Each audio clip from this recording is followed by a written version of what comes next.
नमस्कार, मी पंजाब डक. आम्ही सर्व शेतकऱ्यांना, महाराष्ट्रातल्या सगळ्या शेतकऱ्यांना म्हणलं होतं की 21 तारखेपासून पाऊस सुरू होणार आहे.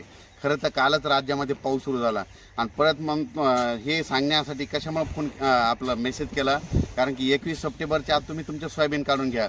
तुम्ही बघा, हे माझ्या शेतामध्ये हे सोयाबीनचं क्षेत्रफळ आहे आणि या ठिकाणी ही सगळी मी हार्वेस्टरनं म्हणजे 2 दिवसापासून सोयाबीन काढलेली आहे. हे हार्वेस्टरनं काढलेले आणि हे हार्वेस्टरनं काढत या ठिकाणी हे एवढं मोठं निघालं आहे आणि या ठिकाणाहून सर्व शेतकऱ्यांसाठी अंदाज देणार नाही.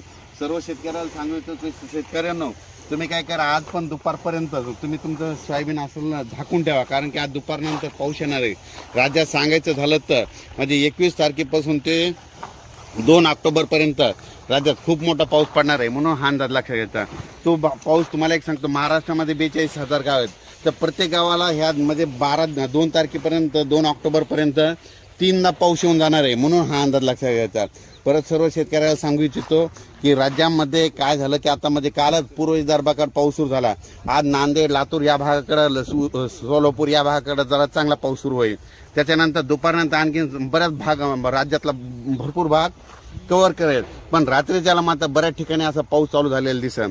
पण 21, 22, 23 पर्यंत पासून ते जवळजवळ सांगायचं झालं तर 2 ऑक्टोबरपर्यंत हा पाऊस राज्यात चालूच राहणार आहे. म्हणून हा अंदाज लक्षात घ्यायचा. त्याच्यात